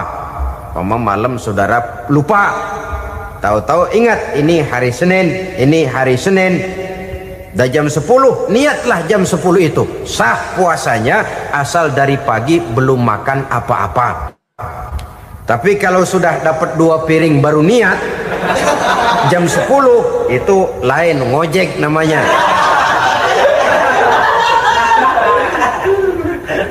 Jadi puasa sunnah yang ketiga, puasa pada hari Senin dan hari Kamis. Yang keempat, puasa jenis sunnah yang keempat, puasa 6 hari di bulan Syawal. Diriwayatkan oleh Imam Muslim dari Abi Ayyub bahwa Nabi bersabda, man shoma ramadhana summa atba'ahu sittan min Syawal kana kasyamid dahri. Barang siapa yang berpuasa di bulan Ramadan kemudian diikutinya dengan 6 hari di bulan Syawal, maka dia seolah-olah seperti orang yang berpuasa 1 abad lamanya. Allahu Akbar. Demikian besar keuntungannya. 6 hari di bulan Syawal sama dengan orang yang berpuasa 1 abad lamanya. Ini fadailul a'mal, saudara-saudara. Jangan diartikan karena menang sudah puasa 6 hari bulan Syawal, Ramadan tahun depannya lantas nggak puasa. Kenapa? Ukurannya sudah 1 abad. Bukan itu pengertiannya. Ini mendorong orang memberikan ganjaran pahala yang sedemikian besar. 6 hari setelah Ramadan, artinya di bulan Syawal. Tidak pada hari pertama Syawal karena haram hukumnya berpuasa pada hari fitri itu. 6 hari di bulan Syawal. Tinggal lihat yang mampunya saja.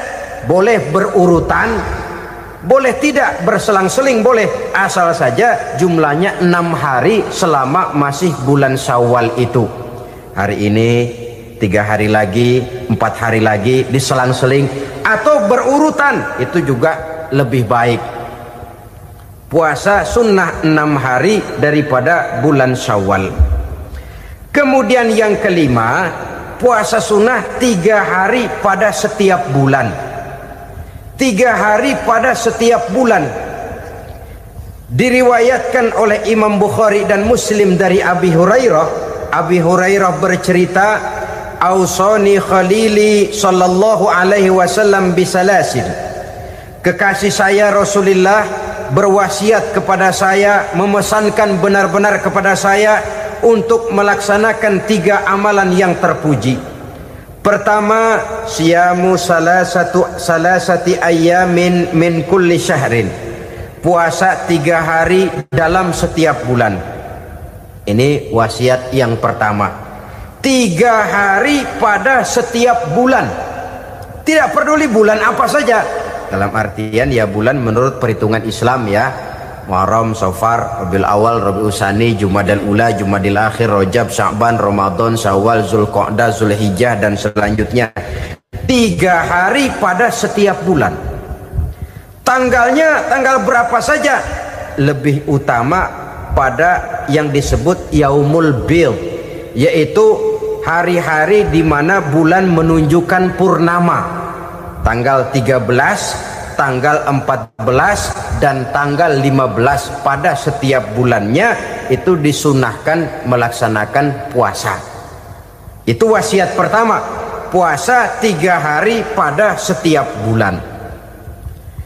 Wasiat yang kedua, waraqatai duha, melaksanakan sholat duha sekurang-kurangnya 2 rakaat.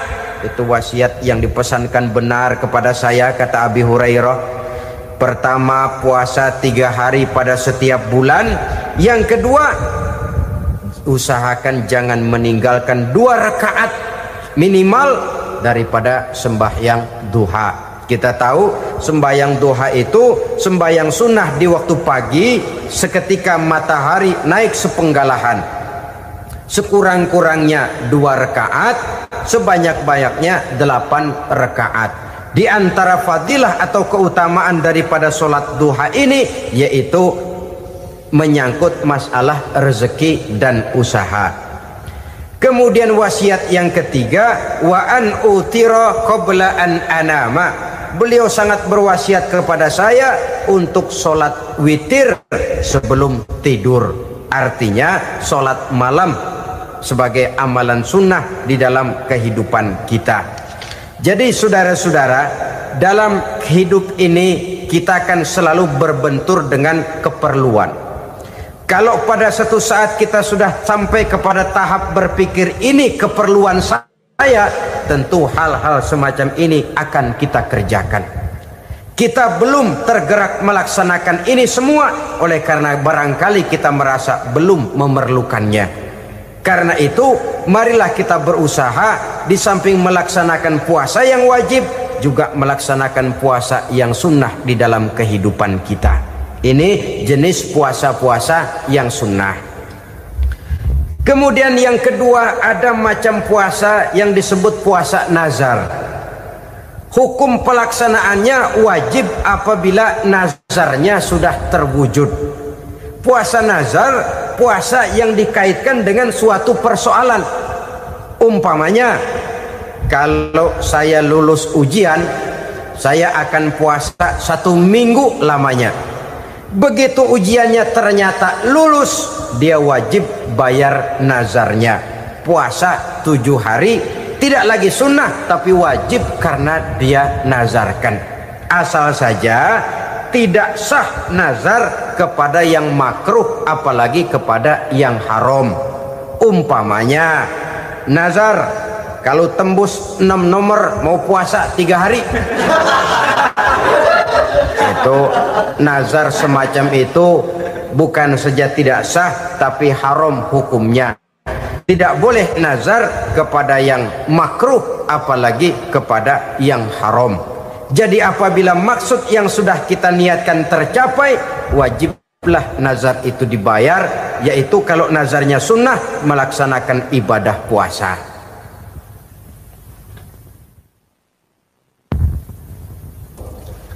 Jenis puasa yang ketiga kita kenal dengan puasa wajib. Dan ini kita laksanakan pada bulan suci Ramadan. Tentang teknis pelaksanaan ibadah puasa di bulan Ramadan sudah pernah saya bicarakan pada pertemuan tentang Ramadan dan Idul Fitri. Pada kesempatan ini saya hanya ingin mengajak bahwa di dalam melaksanakan ibadah puasa Ramadan ini, marilah kita mengadakan evaluasi. Kenapa demikian? Barangkali secara jujur, walaupun agak berat, saya masih harus berkata, masih banyak di antara kita umat Islam yang di dalam melaksanakan suatu ibadah terjebak dalam rutinitas ritual. Apa itu rutinitas ritual? Itu bahasa susah. Berhubung saya tidak ingin bicara yang susah-susah, kita bicara yang mudah-mudah saja. Maksud saya, banyak di antara kita umat Islam yang di dalam melaksanakan suatu ibadah itu hanya dengan prinsip asal sekadar gugur kewajiban saja. Akibatnya, sampai sejauh mana ibadah itu berhasil membentuk kepribadian diri kita jarang mengadakan evaluasi dan penilaian. Salat yang penting gugur kewajiban. Puasa yang penting sudah gugur kewajiban. Haji yang penting sudah gugur kewajiban. Maka jangan heran kalau itu yang jadi prinsip, ibadah lantas tidak punya dampak dalam membentuk kepribadian diri. Banyak orang yang rajin sholat tapi munkarnya jalan terus.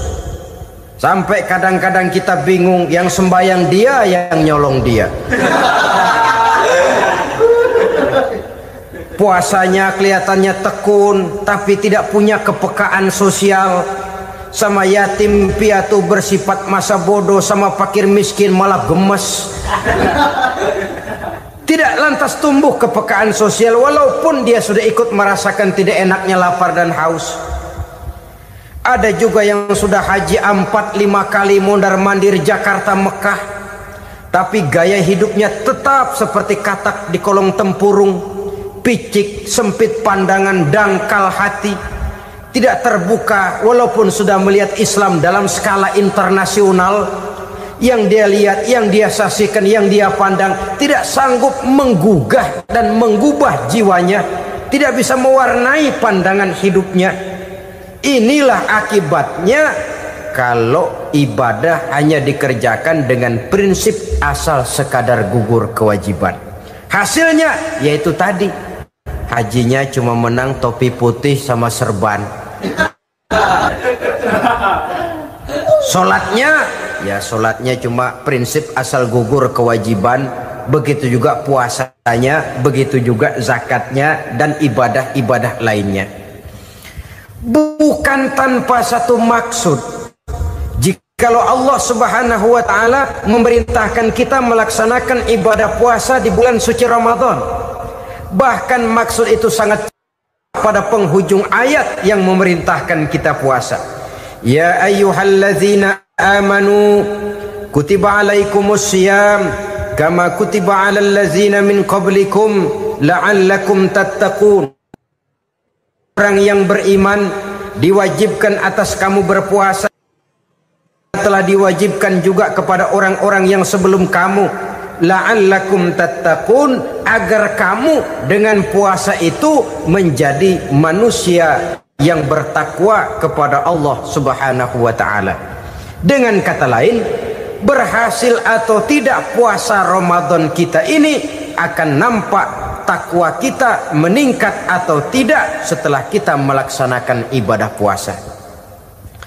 Sehingga kalau orang mengatakan Ramadan itu merupakan month of training, bulan latihan, keluar latihan tentu harus semakin naik dan baik gaya kehidupan kita.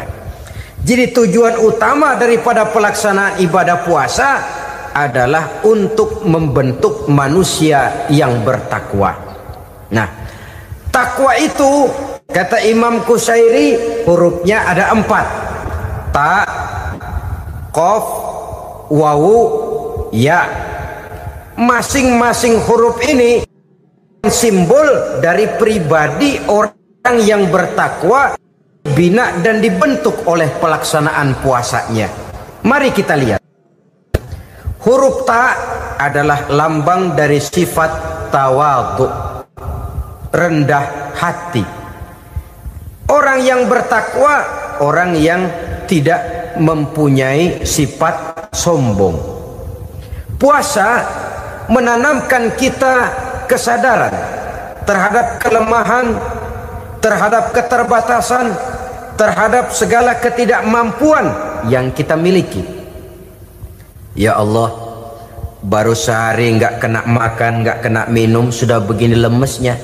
Puasa memang, kalau pagi orang masih sehat, masih terdorong oleh sahur, siang masih lumayan, tapi zuhur ke atas biasanya mulai sikap lemah manusiawi, keterbatasan kekuatan biologis itu mulai nampak.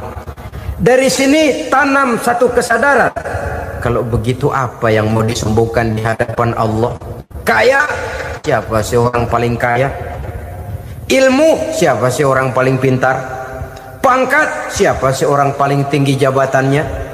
Dari sifat semacam ini lahir introspeksi, rasa mawas diri, timbul sifat tawaduknya, rendah hatinya, tidak melonjak menjadi angkuh dan sombong lantaran sedikit kemampuan dan kekuatan yang dimilikinya. Lalu untuk sikap yang lebih jauh, terwujudlah, terbentuklah apa yang dinamakan stabilitas temperatur batin. Orang tetap konstan menjaga nilai-nilai idealisme yang pernah dimilikinya. Dia mulai dengan adil, dia berjalan tetap dengan keadilan, dan dia berakhir juga tetap dalam keadilan. Jangan mulainya adil, tengahnya setengah adil, di akhirnya malah zolim sama sekali. Ini tidak punya stabilitas temperatur batin. Kan banyak orang begitu toh. Mulanya benar, belakangan mau benar sendiri. Mulanya sudah rela berkorban buat kepentingan orang banyak, belakangan malah selalu mengorbankan kepentingan orang banyak. Waktu di bawah rajin baca ayat kursi, dapat kursi lupa ayat. Stabilitas temperatur batin, tertipu oleh perasaan seolah-olah situasi dan kondisi sudah serba memungkinkan, sudah serba menguntungkan. Orang yang dibentuk pribadinya oleh pelaksanaan ibadah puasa, dia sadar apapun keberhasilannya, apapun kedudukannya, apapun nilai kekayaannya, itu cuma sebagian kecil sekali dari apa yang ada pada zat Allah Subhanahu wa ta'ala. Hati tidak takabur, sesuai dengan namanya takabur dari kalimat takabbaro ya takabbaru, membesar-besarkan diri. Orang yang suka membesar-besarkan diri, orang yang tidak yakin bahwa dirinya orang besar, lalu dibesar-besarkan dirinya. Sebenarnya itu sudah satu sikap di mana dia tidak percaya kepada diri sendiri. Dirinya sebenarnya bukan apa-apa, cuma ingin dianggap besar, lalu dibesar-besarkan. Takabbur namanya. Puasa sekali lagi melatih kita menanamkan kesadaran akan kelemahan dan keterbatasan kita sebagai makhluk. Itu sikap tawadhu. Fir'aun, saudara tahu Fir'aun, lama-lama dia jadi raja, lupa diri dan lupa daratan, melonjak menjadi angkuh dan sombong sampai kepada puncak kekurang ajarannya, memproklamirkan dirinya menjadi Tuhan. Hitler juga begitu. Pendeknya, orang manakala tidak ada kesadaran tentang dari mana segalanya berasal dan kemana segalanya akan kembali, dia mudah out of control. Kalau sudah out of control, maka dia akan melakukan perbuatan yang melampaui batas. Itu yang pertama. Jadi orang takwa, orang yang rendah hati, salah satu tujuan daripada pelaksanaan ibadah puasa menanamkan sikap rendah hati. Dari sikap rendah hati ini yang timbul lalu apa? Kepekaan sosial. Kalau saya puasa, saya sudah merasakan bagaimana tidak enaknya lapar. Saya sudah merasakan bagaimana tidak enaknya haus. Tapi bagaimanapun saya lapar cuma sebentar, saya haus cuma sebentar. Selesai maghrib lapar saya hilang, haus saya hilang. Bagaimana yatim piatu, orang-orang tua jompo yang perlu santunan, orang-orang miskin yang terkapar di kolong-kolong jembatan, yang tiap hari merasakan perasaan seperti ini tanpa tahu kapan hidup dan nasibnya akan berubah. Tidur beratapkan langit, berselimut koran. Kalau demikian saya ini beruntung. Kalau demikian apa yang bisa saya lakukan untuk mereka? Kepekaan sosial ini lalu timbul dalam apa yang orang sekarang namakan solidaritas, kesetiakawanan sosial. Hidup tidak hanya untuk kepentingan diri dan perutnya sendiri saja, tapi mau menolong, mau membantu orang yang memang memerlukan bantuan dan pertolongan itu sendiri. Jangan setelah tahu lapar tidak enak, haus tidak enak, tapi kita tidak mau tenggang rasa, tidak mau timbang rasa. Begini loh tidak enaknya lapar, begini loh tidak enaknya haus. Ini terjadi pada diri saya. Saya masih mampu, masih berbuka puasa. Bagaimana yang tiap hari merasakan seperti ini? Tidak Ramadan, tidak Syawal, tidak Zulqa'dah, tidak Zulhijjah, selalu kelaparan dan kehausan. Dari sana timbul kepekaan sosial. Lalu lahirlah sikap pemurah, dermawan, mau menoleh ke kiri dan ke kanan. Bahkan Al-Quran itu sampai mengancam betul. Ara'aita allazi yukadzibu bid-din fadzalika allazi yad'ul yatim wa la mendustakan agama. Islam mendustakan Islam. Salat dia tapi mendustakan salat. Puasa dia tapi mendustakan puasa. Siapa mereka itu? Fadzalika allazi yad'ul yatim. Merekalah orang-orang yang meninggalkan anak-anak yatim. Wala yahuddu ala ta'amil miskin, dan tidak pernah memberi pertolongan, tidak memerintahkan memberi makan kepada fakir miskin, walaupun dia berada pada posisi dan kondisi yang memang dia mampu. Nah, kalau dia tidak mampu itu lain soal. Dia mampu, dia tahu, dan dia diam saja. Itu termasuk yukadzibu biddin, orang-orang yang mendustakan agama. Berlindung kita kepada Allah, jangan sampai termasuk ke dalam kelompok itu. Yang kedua saudara, huruf takwa itu qaf. Qaf adalah lambang dari sifat qanaah.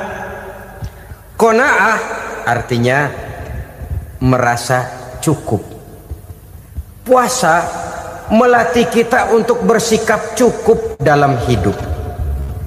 Kalau kita perturutkan menjelang saat berbuka, menunggu waktu berbuka, istilah orang di Jawa Barat ngabuburit katanya, kita menunggu saat berbuka, segalanya saja ingin kita beli, segalanya saja ingin kita minum, semuanya saja ingin kita makan, sebab nafsu sudah begitu berupa. Perut sudah sedemikian lapar, kerongkong sudah sedemikian haus, rasanya semuanya saja ingin kita telan.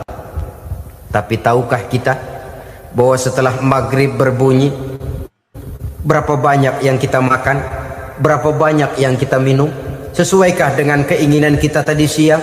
Tadi siang semuanya ingin kita makan, tadi siang semuanya ingin kita minum. Setelah berbuka, berapa banyak yang kita makan, berapa banyak yang kita minum? Itulah kehidupan. Segalanya ingin kita kuasai, segalanya ingin kita punyai, tapi berapa sih yang benar-benar kita perlukan? Maka orang kaya adalah orang yang hidupnya cukup. Orang miskin hakikat yang selalu merasa kurang. Bagaimanapun besar rumah, banyak uang kita, berpuluh kendaraan kita, kalau hidup selalu merasa kurang, itu artinya kita masih miskin. Maka jikalau ingin menjadi orang kaya, kuncinya hakikatnya cuma satu, hati kita merasa cukup dengan yang diberikan Allah, bersyukur atas segala nikmatnya, dan dengan syukur itu, nikmat itu akan ditambah oleh Allah Subhanahu wa ta'ala. Puasa menimbulkan sifat qanaah, dan qanaah adalah watak daripada orang-orang yang bertakwa kepada Allah Subhanahu wa ta'ala. Persis seperti orang minum air laut, makin diminum makin haus, makin diminum makin kering tenggorokan. Begitulah orang berhadapan dengan materi. Tadinya dia akan senang kalau dia merasa punya tanah ratusan hektar. Sudah ratusan hektar, tidak cukup ngelamun lagi, alangkah nikmatnya kalau bisa beli gunung. Gunung dibeli, sudah punya gunung, lihat laut, aduh kalau laut juga bisa dibeli, beli lagi laut. Sudah punya laut, lihat ke atas, langit ada yang jual apa enggak ya?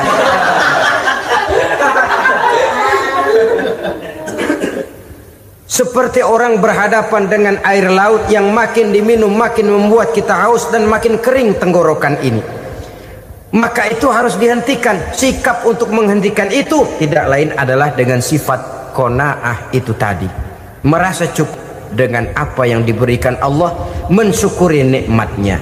Itu yang kedua. Yang ketiga, pada kalimat takwa ada huruf wawu. Wawu adalah simbol dari sifat wara dengan ain. Wara, orang yang terpelihara dirinya baik dari yang syubhat, lebih-lebih dari yang haram. Syubhat, saudara tahu, barang yang remeng-remeng, tapi sungguh pun remeng-remeng, kira-kira prosentasenya 70-30, 70% haram, 30% kemungkinan halalnya. Maka yang syubhat lebih baik dijauhi daripada diambil. Orang yang punya kepribadian wara, dirinya terpelihara, jangankan dari yang haram, dari yang syubhat saja dia sanggup menjaga dan memelihara dirinya. Oleh karena itu saya heran kalau orang di bulan Ramadan dia sanggup menjaga diri di waktu siang dari jenis makanan yang halal, dari jenis minuman yang haram. Ada tahu nganggur di meja siang, enggak dia makan. Ada air teh nganggur di meja siang, enggak dia makan, padahal itu jenis makanan dan minuman yang halal. Tapi ketika datang maghrib, dia berbuka dengan makanan yang dibeli dari uang yang dihasilkan dengan cara yang haram. Bukankah itu sesuatu yang terbalik? Bukankah dengan demikian sudah tidak lagi menimbulkan sikap yang bisa memelihara dan menjaga kepribadian diri? Orang yang membiasakan diri terpelihara dari yang syubhat apalagi yang haram, maka baik yang dipakainya, yang diminumnya, yang dimakannya, terdirilah dari barang-barang yang baik yang dihalalkan oleh agama. Wara. Kemudian yang keempat, pada huruf kalimat takwa ada huruf yakin. Huruf ya, simbol dari sifat yakin. Orang yang puasa dibentuk kepribadiannya mempunyai satu keyakinan yang tangguh, dan keyakinan adalah ciri daripada orang yang takwa. Kita lihat yang dipanggil melaksanakan ibadah puasa ini kan iman, karena memang sulit untuk melaksanakan puasa kalau tidak iman yang jadi dasar. Setidaknya seperti sudah pernah saya sampaikan, ibadah puasa ini memang sulit terkena penyakit show. Kalau kita sholat barangkali terangsang karena kelihatan orang lain. Kalau kita pergi haji mungkin jadi sugesti karena orang banyak tahu. Kalau kita bayar kita jadi terangsang karena banyak orang lihat. Tapi kalau sudah puasa, puasa itu kan yang tahu cuma kita dan Allah saja. Ya kita sholat, orang lain lihat, kita jadi rada semangat. Kita pergi haji, orang lain banyak ngantar, kita semangat. Kita bayar zakat, orang lain banyak saksikan, kita bersemangat. Tapi kita puasa, siapa yang mau nyaksiin kita puasa? Siapa yang mau memuji kita puasa? Siapa yang mau menyanjung kita puasa? Itu cuma urusan kita dan Allah. Oleh karenanya, dasar daripada pelaksanaan ibadah yang harus mencegah tenggorokan, segalanya jadi nikmatan. Tidak ada kerja yang lebih indah selain kerja yang didasarkan kepada satu keyakinan bahwa yang kita kerjakan itu adalah sesuatu yang benar. Dalam hal ini sesuatu yang diperintahkan oleh Allah Subhanahu wa taala kepada kita. Saudara-saudara kaum muslimin rahimakumullah. Demikianlah titik evaluasi kita. Jangan berpuasa hanya dengan prinsip asal sekadar menggugurkan kewajiban saja, yang akan berakibat Ramadan tahun ini berakhir begitu, Ramadan terjebak menjalani rutinitas ritualnya saja. Bahkan kadang-kadang yang nyata betul, Nabi menganjurkan tingkatkan ibadah pada 10 hari yang akhir di bulan Ramadan, tanggal 20 sampai akhir Ramadan. Yang kita praktekkan malah kegiatan ibadah kita justru menurun pada 20 Ramadan yang akhir. Coba lihat 20 Ramadan ke atas, itu pasukan tarawih paling kelas 60-70 tahun ke atas. Kemana yang lain sudah berpikir menghadapi lebaran, berpikir pulang mudik, berpikir macam-macam. Akibatnya konsentrasi ibadah lalu buyar. Dianjurkan Rasul tingkatkan ibadah pada 10 hari yang terakhir. Kita malah makin ke akhir makin lancip.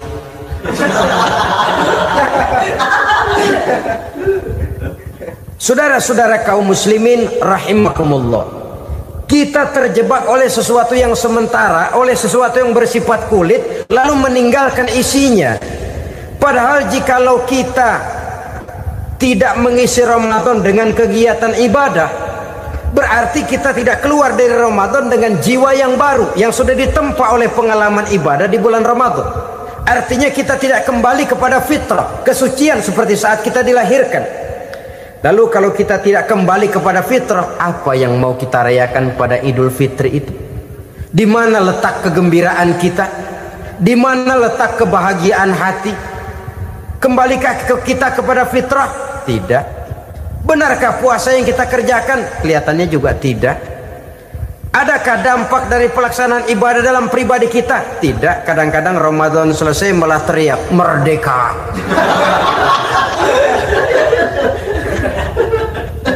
Kalau tadinya Ramadan dia merasa terhalang, mau keluar siang, mau makan siang, bulan puasa, mau minum siang, bulan puasa, mau gandengan, bulan puasa. Ramadan selesai, kibarin bendera, teriak merdeka, lalu kembali merajalela. Saudara-saudara, dampaknya tidak akan kelihatan. Padahal puasa yang baik, la'allakum tattaqun, membentuk manusia yang bertakwa kepada Allah Azza wa Jalla. Nah, sekarang apa kemudahan dan keistimewaan yang akan diberikan Allah kepada mereka yang sampai kepada tingkat takwa ini? Al-Quran menjelaskan, pertama, may yattaqillaha yaj'al lahu makhraja. Barang siapa yang bertakwa kepada Allah Subhanahu wa taala, maka dia akan diberikan makhraja. Makhraja itu jalan keluar dari segala macam kesulitan. Jalan keluarnya ada saja. Menurut ukuran kemampuan dia tidak mungkin, mustahil, tidak bisa, mana mungkin. Tapi pada waktunya ada saja jalan keluarnya. Termasuk jenis yang yaj'al lahu makhraja. Orang yang bertakwa kepada Allah selalu diberikan jalan keluar dari segala kesulitan yang dihadapinya. Siapa sih orangnya yang tidak pernah sulit dalam hidup ini? Siapa orang yang tidak pernah mengalami kesulitan? Tapi kadang orang menilai, itu kelihatannya hidupnya enak aja ya, kayaknya gak pernah mengalami kesulitan. Sebenarnya bukan tidak pernah mengalami kesulitan, Allah selalu memberikan jalan keluar dari segala kesulitan yang dihadapinya. Lah kalau Allah yang memberikan jalan keluar, tentu sangat mudah sekali. Orang yang bertakwa diberikan jalan keluar dari segala macam kesulitan. Satu. Yang kedua, wa yarzuqhu min haitsu la yahtasib. Dia akan diberikan rezeki oleh Allah dengan jalan yang tidak disangka-sangka. Rezekinya datang dengan cara yang tidak disangka-sangka. Gajinya mungkin kecil tapi penghasilannya gede. Kan itu yang penting.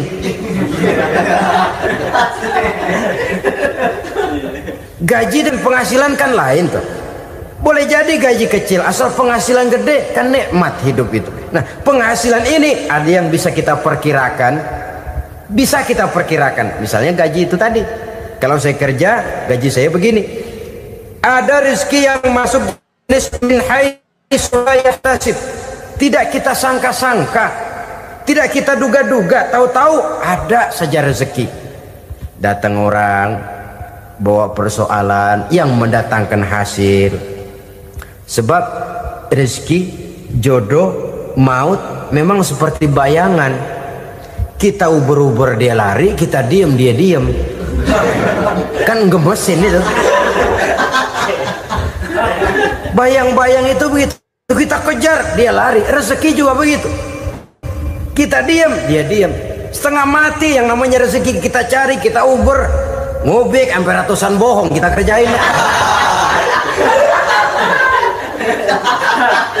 Tapi memang belum waktunya, ya sulit untuk tembus. Tapi kadang-kadang giliran kita nongkrong di rumah, datang orang bawain rezeki. Itulah yang namanya rezeki. Tapi ini untuk orang yang bertakwa. Kalau tidak punya kredibilitas takwa, jangan lalu pakai ayat ini. Diberikan Allah dengan rezeki dengan jalan yang tidak disangka. Kan ada ayatnya dah. Kita mah manteng aja di rumah dah. Ntar juga tuh rezeki datang. Ini fasilitas yang diberikan kepada orang yang wa may yattaqillah, bertakwa kepada Allah, yarzuqhu min haitsu la yahtasib, diberikan rezeki dengan cara yang tidak disangka-sangkanya. Maka kadar ketakwaan jangan membuat kita buruk sangka. Tuh orang ya nggak kemana-mana, duitnya ada aja. Kalau dia takwa, Allah berikan jalan keluar. Yang lantas ngelihat kiai orangnya ahli ibadah, ilmunya tinggi, akhlaknya luar biasa, takwanya tinggi, rezekinya lancar, lalu husnuzon nih kiai nggak kemana-mana, duitnya banyak, miara tuyul kali ini. Itu termasuk jaminan Allah yang masuk kategori min haitsu la yahtasib. Yang ketiga, yaj'al lahu min amrihi yusra, dimudahkan segala urusannya. Dimudahkan segala urusannya. Kemudian yang keempat, yukaffir anhu sayyiatihi wa yu'azzim lahu ajra, diampuni segala kesalahannya dan dibesarkan pahala kebaikan yang dikerjakannya. Maka mudah-mudahan puasa yang kita kerjakan mengantarkan kita kepada ketakwaan kepada Allah, dan takwa membuka janji Allah kepada kita di dalam kehidupan ini. Inilah saja yang kita bicarakan pada pertemuan ini. Mudah-mudahan ada manfaatnya. Terima kasih atas segala perhatian. Mohon maaf atas segala kekurangan. Usikum wa nafsi bitaqwallah. Wassalamualaikum warahmatullahi wabarakatuh. Waalaikumsalam.